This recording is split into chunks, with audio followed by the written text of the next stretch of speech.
Halo teman-teman, ketemu lagi dengan kami, gue Andres. Gue Joel. Ya, kali ini kita coba roasting atau ngebahas tentang 6 topik yang trending di tanggal berapa sekarang? Tanggal 2 Februari 2 Februari 2021. Nah, kita coba menghadirkan sesuatu yang beda, ya. Mudah-mudahan juga membuka perspektif teman-teman tentang apa saja sih yang dibicarakan hari ini, ya, atau minggu-minggu inilah. Nah, sebenarnya ada 20 ya yang trending di Twitter, tapi kayaknya nggak mungkin kita bahas. Kepanjangan ya kalau 20 Pak ya. Tapi kita pilih-pilih 6 aja yang trending dan kita coba roasting satu persatu, baik perspektif saya juga Joel. Oh iya, baik. Ready dong. Ready. Baik. Yang pertama itu berkaitan dengan Nia Ramadhani. Oh, ada apa itu? Ternyata ya seorang Nia Ramadhani. Iya. Apa ya? Istri miliarder. Dipercayakan untuk jadi MC di kemarin ya salah satu acara kalau nggak salah TikTok Awards. Iya. Iya. Nah, di situ dia tuh benar-benar dibabat oleh netizen. Karena dalam dia membawakan acara bersama Raffi Ahmad, dia itu acara sangat kebingungan memilih kata, secara gestur, secara message penyampaian. Singkatnya lebih banyak diam begitu ya. Iya, ketika dia ngomong pun kekurangan kata-kata. Dia tuh nervous gitu. Yeah. Menurut lu gimana sih? Kenapa sih seorang artis besar, apalagi istri miliarder, kok bisa demam panggung begitu? Demam panggung mungkin karena background dari Nia Ramadhani kan sebenarnya apa ya? Main sinetron gitu. Pemain sinetron itu pun udah jadul banget kayaknya ya. Habis itu jadi istri konglomerat. Otomatis beberapa tahun tuh dia habiskan waktu di belakang panggung dong. Iya sih. Makanya dengan acara yang langsung, apalagi bersanding dengan Raffi Ahmad yang tiap hari bikin podcast, bikin YouTube, bikin semuanya. Ini kayaknya timpang sekali, Bang. Tapi kan Raffi juga sompral gitu kan, nggak ada sisi wibawa. Raffi Ahmad kan nggak ada sisi sebagai presenter yang memang mengedepankan kata-kata yang bagus kan, nggak begitu sompral. Kenapa Nia Ramadhani bisa sampai jatuh gitu? Aku lihatnya Nia Ramadhani itu emang demam panggung karena sudah lama. Faktor vakum bisa jadi. Oke. Iya sih, karena memang ternyata nggak ada jaminan orang yang sering tampil di TV, orang yang sering hadir di pesta-pesta mewah, nggak ada jaminan ketika dia megang acara itu bakalan dia kontrol. Ternyata dia terbata-bata, bahkan menjadi trending dari semalam sampai hari ini. Tapi kita sebenarnya jangan lihat Nia Ramadhaninya, kita harusnya roasting yang matching dia sama Raffi dong, orang panggungnya dong. Kenapa bisa nggak gladi resik, mereka nggak klop begitu? Iya, apakah ada persoalan pemilihan Nia Ramadhani sifatnya on the spot, nggak ada gladi resik, atau jangan-jangan dipilih? Atau karena istri seorang konglomerat? Kita nggak tahu, namanya juga roasting. Tapi kalau lu sendiri, apa sih tantangannya untuk menjadi public speaking? Tantangan public speaking tuh, tantangannya itu sebenarnya keseharian ya. Public speaking tuh sebenarnya kan kita asah tiap hari. Jadi orang walaupun public speakingnya bagus, kalau vakum 2, 3, 4, 5 tahun ya mungkin bisa menurun. Karena apalagi TikTok itu mengikuti tren, tiap hari ada tren baru. Mungkin Nia tuh mikirnya ya, kalau menurut saya, aduh ini tren apa lagi gitu, Bang. Ya mungkin itu ya faktor, kadang nama besar tidak menentukan gimana performance kita ketika menjadi public speaking, menjadi public speaking yang baik. Karena memang ketika kita sering bawakan acara yang face to face sama orang, akan berbeda ketika kita ngebawain acara berhadapan sama alat-alat seperti kamera. Ya benar banget. Jadi memang mulai sekarang benar kata-kata netizen, kenapa pada akhirnya Raffi Ahmad dibayar mahal? Ya karena itu. Karena dia bisa menghandle, sebuah acara baik yang sifatnya langsung dengan orang banyak atau berhadapan dengan kamera atau sekedar alat-alat doang. Itu dia kelebihan Raffi Ahmad, the best influencer in Indonesia. Ya, oke. Terus yang kedua, apalagi nih? Kita bahas soal WA. WhatsApp. Yang kemarin tuh dimodifikasi ya katanya. Iya, jadi gini, gue juga sebenarnya nggak terlalu ngikutin sih aplikasi soal privasi, soal retas segala macam, nggak terlalu ngikutin. Cuman hanya sebatas ngerti bahwa ternyata ada sebuah aplikasi yang rupa-rupa, yang mirip-mirip dengan WA. Apa itu? Aplikasi itu dimodifikasi untuk menyerupai WA dan bisa mengcloning status orang gitu loh. Jadi boleh dibilang bahwa apa yang digembor-gemborkan selama ini bahwa WA itu udah kurang safety lagi. Ya benar. Bisa benar gitu, karena ternyata ada aplikasi yang menyamai, yang secara spesifikasinya itu lebih lengkap dan bisa cloning si WA yang original, status kita gitu. Karena mungkin netizen itu mikirnya begini Bang, WA itu kan udah diakuisisi ya, udah dibeli oleh Facebook, yang Facebook itu konon katanya sering membocorkan data privasi para pengguna. Mungkin itu penyebabnya WhatsApp yang terlepas karena memang faktanya WA diakuisisi sama FB dan FB itu terkenal dengan pembocoran data. Ya. Kita tidak bisa memungkiri, tidak bisa menafikan soal bisnis persaingan antara dengan WA, Telegram. Karena kan basisnya Telegram, cara dia operasi kan mirip-mirip WA. Nah, mungkin dengan cara menyerang kelemahan-kelemahan WA sehingga nanti masyarakat atau pengguna WA bisa beralih. Apalagi Telegram banyak fitur-fitur yang bagus, video, kita bisa nonton film di sana. Bisa nonton film ya gitu. Jadi menurut gua sih, nggak tahu lu ya, menurut gua kembalikan lagi sama teman-teman semua. Kalau lu lebih nyaman sama WA dan lu ngerasa bahwa lu nggak punya privasi yang gimana ya udah pakai aja WA. Tapi kalau buat teman-teman yang memang sering ngirim video something sama pasanganmu atau banyak privasi di situ, ya coba pikir-pikir lagi deh untuk pakai aplikasi WhatsApp dan beralih ke Telegram. Up to you lah pokoknya. Kalau sendiri gimana? Gue sendiri ngelihatnya tuh karena gue backingannya internasional, gue ngelihat ini kayak permainan perang para elit-elit globalis yang gitu ya? Terkaya di atas sana. Gue lihat ini Mark Zuckerberg antara Elon Musk itu pernah kemarin bilang, ya udah pindah Telegram aja gitu. Lu meyakini kenapa ada statement kayak gitu, lebih ke bisnis atau memang kenyamanan? Bisnis main juga di situ kayaknya. Bisnis main juga ya. Tapi kalau sendiri udah mulai terancam belum soal lu memakai WhatsApp atau sejauh ini fine-fine aja? Sejauh ini gue fine-fine aja, privasi gue cuma paling foto-foto doang, foto-foto vulgar dan kampanye. Sama sih, gue juga sejauh ini gak ada masalah. Toh juga gue nggak upload foto-foto yang nggak macem-macem. Jadi aman lah. Nah, lu masih pengen roasting WhatsApp atau udah? Udah itu aja sih kayaknya WhatsApp. Sekarang kita coba beralih ke kudeta Myanmar, Burma, atau apa? Lu lebih kenal negara Myanmar itu sebagai Burma atau sebagai Myanmar? Udah dari WhatsApp langsung ke main kudeta, ini berat banget Bang ya. Iya berat. Tapi mau gimana? Inilah yang dibahas di Twitter. Roasting sebuah negara, kalau roasting individu kayaknya banyak celahnya. Kalau roasting negara, aduh itu terlalu bercabang kayaknya. Kudeta Burma. Kenapa bisa terjadi kudeta? Sejauh yang lu tahu kenapa? Infonya kenapa bisa ada perlawanan dari militer sehingga kudeta pimpinan militer, sehingga pimpinan negara ditangkap gitu. Sejauh yang lu tahu informasinya seperti apa? Informasi yang gue dengar tadi sejam 2 jam yang lalu, bahkan gue baru-barunya ini sejam 2 jam yang lalu, bahwa Aung San Suu Kyi Aung San Suu Kyi itu tahan oleh jenderal yang sekarang berkuasa di Myanmar, siapa namanya? Saya kurang tahu juga. Nanti ada Panglima di Myanmar. Karena kalau roasting negara ini berat ya Bang ya. Karena mungkin ada kecurangan politik pemilu yang kemarin ini yang dimenangkan Aung San Suu Kyi lagi, mungkin pihak militer tidak menerima itu. Iya. Karena memang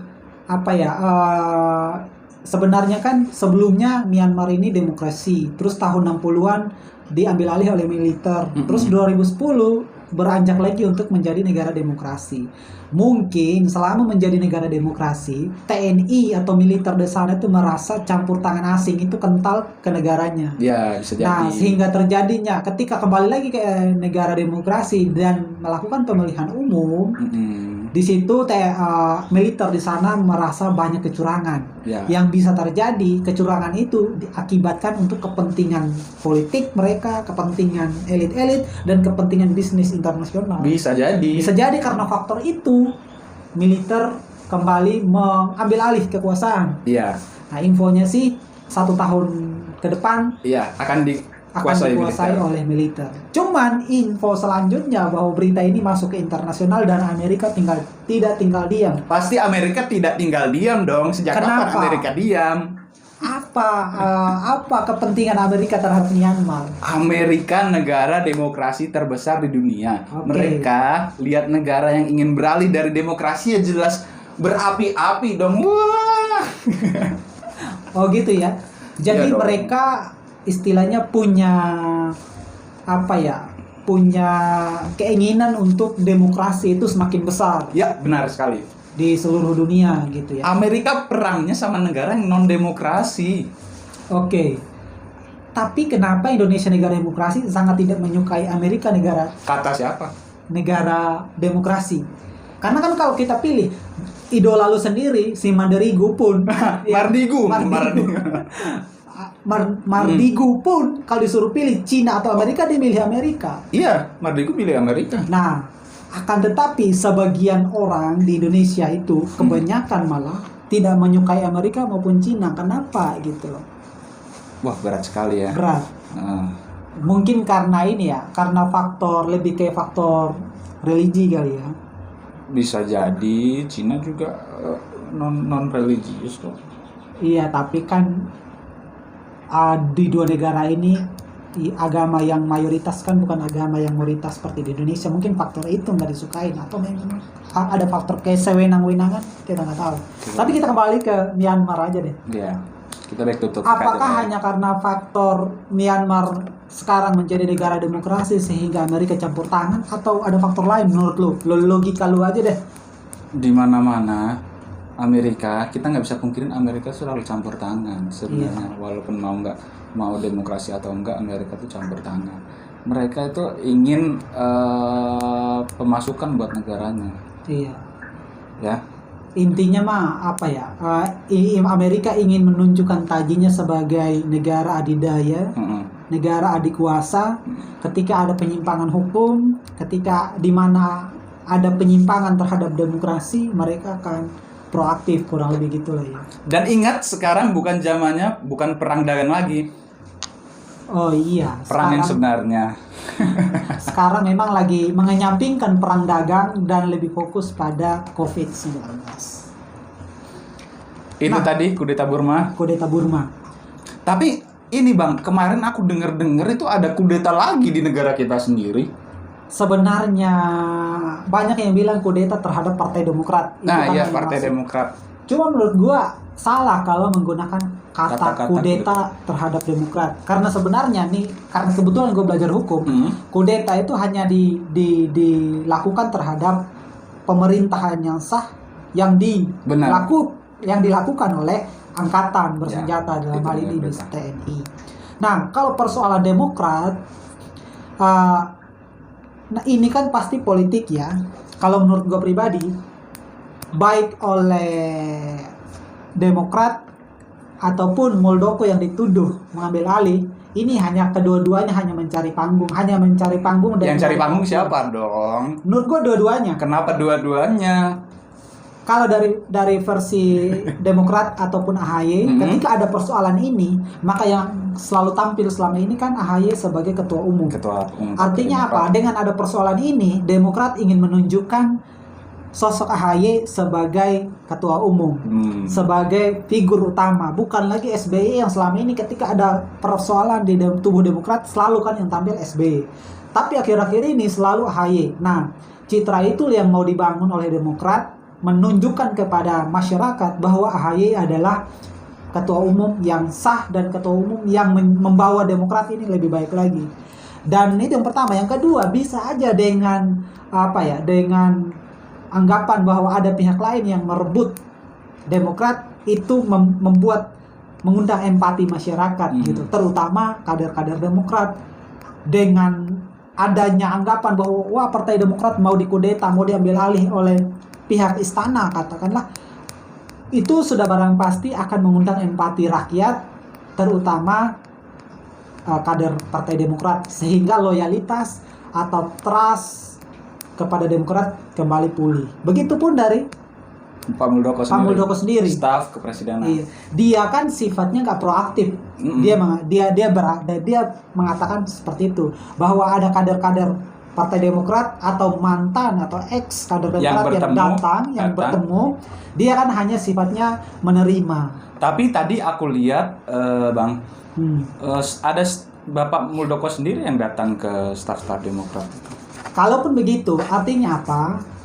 Muldoko dengan label dia mantan jenderal dan beberapa kali mantan panglima, dan dia KSP gitu ya, dia ingin menunjukkan kepada Indonesia bahwa dia punya kapasitas dan punya keinginan untuk menjadi RI 1. Nah, mungkin dengan manuver kayak gitu, sehingga kalaupun nanti dia nggak nyangkut di Demokrat, bisa aja dia nyangkut di partai-partai lain. Intinya ada manuver. Ini kembali lagi, dua pihak ini sama-sama berpolitik dan sama-sama mengambil untung dari kisruh yang terjadi. Tapi menurut gua penggunaan kata kudeta kurang tepat. Nah, menurut lu sendiri gimana? Menurut gua kalau bicara roasting Demokrat ini panjang, dimulai dari zaman 10 tahun yang lalu, Bang ya. Oke. Karena kudeta ini ada dua, tadi kita bahas kudeta Burma dan kudeta Demokrat. Jadi kita lebih spesifik ke Demokrat aja. Oke. Gua menilainya di sini tuh ada satu hal yang bawa perasaan yang menular, ditularkan bawa perasaan itu. Oh gitu. Jadi lu bilang AHY sama bokapnya baper gitu. Iya dong. Oh, oke. Tapi bisa disensor kan? Tapi bapernya itu emang sengaja untuk mengundang empati masyarakat, untuk mengundang rasa prihatin dari masyarakat terhadap Partai Demokrat. Menurut gua sih begitu. Saya kira masyarakat udah kurang trustnya kepada Demokrat sekarang ini. Alasannya apa? Alasannya dengan satu dan lain hal. Karena dia kurang pengalaman 16 tahun di tentara itu belum bisa ya. Oh gitu ya.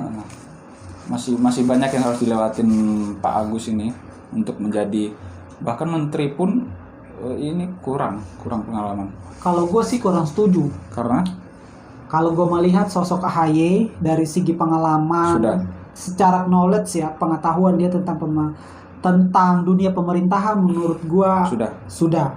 Biar gimana pun dia pasti punya bapak spiritual, yaitu SBY. Dan biar gimana pun di TNI dia sudah terkenal sebagai prajurit yang cerdas, yang pintar gitu. Hanya saja sekarang persoalan mentalitas, seperti yang lu bilang tadi. Baper itu bagian dari mentalitas seseorang. Nah, apakah persoalan mentality akan mengganggu kecerdasan dia, pengalaman dia, itu yang jadi soal. Kalau kita lihat dari gesturnya, dari penguasaannya sih, AHY ini meyakinkan, menurut gua meyakinkan, dan dia menjadi representasi anak muda, dari kita anak muda. Dan gua secara personal salut. Hanya saja persoalan mentality, persoalan baper, ini yang perlu diperhatikan. Karena kadang ada masyarakat yang merasa empati dan merasa prihatin, tapi ada juga masa seorang pemimpin baper gitu. Jadi ya tinggal pilih-pilih lah, supaya AHY menjadi seorang pemimpin yang lebih kuat lagi. Kita doakan saja apa yang terbaik buat Demokrat ya. Kita nggak tahu beberapa tahun ke depan Demokrat jadi apa. Iya, dan gimana pun Demokrat berjasa 10 tahun minimal 10 tahun sudah mengisi kehidupan kita. Oke. Lanjut sekarang kita ke persoalan Abu Janda. Abu Janda yang baru-baru ini terdengar kabarnya naik ke panggung. Nama aslinya sih Permadi Arya ya. Permadi Arya. Tapi lebih dikenal sebagai Abu Janda. Yakin nggak akan masuk di penjara? Menurut gua. Kalau gua sih nggak yakin. Nggak yakin bisa masuk penjara. Kenapa tuh? Karena sudah keseringan Indonesia itu kasus hukum diintimidasi oleh politik. Iya. Kalau kita bicara hukumnya aja, menurut saya mestinya Abu Janda masuk, bisa dipenjara menurut saya. Kalau kita melihat pasal 156A, apa yang pernah dikenai sama Ahok, mestinya menurut saya Abu Janda bisa masuk juga. Iya, Abu Janda mestinya bisa masuk.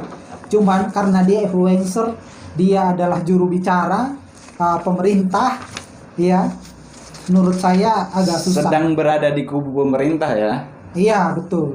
Dan ingat kata Denny Siregar, camkan ini, Abu Janda tidak akan masuk penjara. Oh gitu, kata Denny Siregar. Iya. Mengapa tuh ya? Kalau menurut lu kenapa seorang Abu Janda tidak akan masuk penjara? Karena kalau aku kurang paham pasal-pasalnya. Oke. Tapi menurut aku sih Abu Janda itu menggunakan akal sehatnya. Akal sehat. Ya. Oke gini, kalau kita bahas konteksnya, jadi memang Abu Janda di sana membalas tweet dari Ustadz Tengku Zulkarnain. Di mana konteks tweet Ustadz Tengku Zulkarnain itu ngebahas soal di mana di Afrika itu mayoritas menindas minoritas. Yeah. Di mana-mana negara normal itu pada umumnya mayoritas menindas minoritas. Tapi di Indonesia saat ini sudah mulai minoritas menindas mayoritas di mana-mana, ulama di bla bla bla segala macam. Nah, dalam konteks itu Abu Janda ingin balas. Ya. Ya, dia menceritakan bahwa yang mayoritas Indonesia menurut Abu Janda itu bukan Islam. Islam itu agama yang arogan, yang datangnya dari Arab, yang arogan terhadap misalnya. Oh, Abu Janda ngomong kayak gitu? Iya, yang arogan terhadap budaya. Misalnya upacara di laut ya dianggap haram, terus menggunakan jubah dari kebaya itu dianggap buka aurat. Nah, Islam sebagai agama yang pendatang itu arogan terhadap budaya luhur menurut Abu Janda. Tapi dalam dua konteks Abu Janda benar. Konteks bahwa Islam adalah negara dari Arab ada benarnya. Yeah. Konteks bahwa ada oknum yang menyatakan ketika pakai kebaya itu bagian dari buka aurat ada benarnya. Ya. Tapi mengatakan Islam sebagai arogan itu menjadi persoalan. Itu menjadi persoalan. Nah, kalau kita bicara agama Islam adalah agama arogan, mengutip apa yang disampaikan Abu Janda, mari kita baca pasal 156A. Ya. Nah, di pasal 156A itu dipidana dengan pidana penjara selama-lamanya 5 tahun barang siapa dengan sengaja ya di muka umum mengeluarkan perasaan atau melakukan perbuatan nih A-nya yang pada pokoknya bersifat permusuhan, penyalahgunaan atau penodaan terhadap suatu agama yang dianut Indonesia. Nah, dalam konteks 2, permusuhan dan terhadap satu agama. Menurut saya dalam konteks ini Abu Janda sudah melanggar. Dia sudah menyebarkan istilahnya sebuah ucapan permusuhan di muka umum ya, dan terhadap satu agama. Dia menjelaskan itu agama Islam datangnya dari Arab dan bla bla. Jadi menurut saya konteksnya kalau hanya hukum, Abu Janda mestinya dipenjara sama kayak kasusnya Ahok. Tapi karena ini politik, kembali lagi karena ini politik, ya bisa jadi kemungkinan apa yang Denny Siregar sampaikan bisa jadi tepat bahwa Abu Janda tidak akan dihukum. Apakah dengan statusnya Abu Janda sebagai influencer ini bisa di-up di publik dan dipenjara? Karena yang saya tahu permusuhan terhadap satu agama tertentu itu banyak orang yang melakukan seperti ini. Banyak memang yang melakukan, tapi di Indonesia penegakan hukum itu tidak lepas dari tekanan publik. Ya, benar sekali. Ya kan? Jadi kasus Ahok banyak yang emang Ahok doang yang begitu. Banyak. Baik dari Kristen, Muslim banyak yang lakuin, tapi tekanan publiknya kurang. Sehingga makanya sekarang tekanan publik itu sangat menentukan dipidana atau tidaknya seseorang. Jadi makanya di Twitter itu ada yang pro Abu Janda ditangkap, dipenjara, ada juga yang pro Abu Janda, save Abu Janda. Save Abu Janda. Nah, karena memang influencer ini sangat memahami yang namanya the power of public. Ketika tekanan publik untuk menahan Abu Janda begitu mencuat di Twitter, ada juga save Abu Janda digaungkan di Twitter, sehingga apa? Kedua-duanya seimbang. Ketika nanti tekanan publik seimbang, maka disitulah Abu Janda lolos. Nah, itu sih menurut saya. Yakin nggak masuk ya? Kalau aku karena pengalaman ya banyak kasus hukum yang dipolitisasi, Ya, nggak masuk. Ya. Bisa jadi. Oke. Tapi kalau pure hukumnya mestinya masuk. Nah, gitu. 5 tahun penjara korting lah. Iya. Yang terakhir ini ada. Ya, jangan biarkan kadrun berjaya. HTT. Nih konteksnya sebenarnya jangan biarkan kadrun berjaya, itu lebih konteksnya FPI dan HTI jangan HTI. Kasih kesempatan untuk berpolitik. Ya. Untuk maju ke politik. Nah, karena memang ada influencer yang pro pemerintah melihat dengan adanya kasus Abu Janda ini, kadrun-kadrun menurut mereka itu semakin berjaya, merasa benar, merasa mereka di pihak masyarakat kayak gitu. Jadi oleh sebab itu, karena mereka kadrun masih di atas angin, ada upaya supaya orang-orang HTI, FPI jangan dikasih kesempatan untuk berpolitik kayak gitu. Hak politiknya dicabut. Menurut lu sendiri gimana? Menurut gue sih setuju aja gitu. Setuju aja, karena HTI kan sebenarnya sudah dibubarkan ya. Iya, sudah dibubarkan. Dan FPI baru-baru ini juga sebenarnya mereka nggak ada landasan hukumnya untuk berjaya lagi di negara demokrasi ini. Iya, kalau gue setuju dalam konteks pembubarannya, tapi dalam konteks izin politiknya nggak bisa juga, karena yang dibubarkan adalah lembaganya atau ormasnya. Sedangkan hak personal dari kader-kadernya atau simpatisannya, dia punya hak yang sama untuk berpolitika, dia terlibat dalam bentuk apapun selama dilindungi sama undang-undang sih, menurut saya gitu. Atau mungkin dua ini bisa berganti nama lagi. Bisa, nggak masalah. Misalnya FPI ganti nama tetap FPI tapi Front Persatuan Islam, nggak masalah. Yang jadi persoalan itu bukan namanya, tapi ADRT-nya. Iya, benar. Nah, selama ADRT-nya atau aturan rumah tangga si FPI-nya bertentangan dengan Pancasila, maka sejauh itulah Indonesia tidak akan pernah mengakui FPI walaupun dia berganti nama. Menurut saya sih gitu. Benar banget, Bang. Aku sepakat sama Bang. Ya. Nah, kira-kira apa lagi nih? Apa sudah cukup? Udah cukup, itu aja cukup, lah kita ya. bahas. Jadi mungkin untuk kesempatan ini kita cuma bahas 6 poin ya. Ini semata-mata dari perspektif kita. Dan lu sendiri ngerasa gimana? Banyak banyak perspektif lu yang perlu diluruskan atau gimana? Atau lu cukup yakin? Cukup yakin dengan yakin. Karena memang kita juga ngebahas nggak terlalu jauh. Iya, karena takut juga. Kita juga tidak mencoba memaksakan kemauan dan pikiran kita. Ya, kita coba untuk silakan Anda berpikir sendiri juga. Iya. Kurang lebih itu ya, mudah-mudahan bermanfaat. Paling sekian dari gua Andreas. Gua Joel. Bye.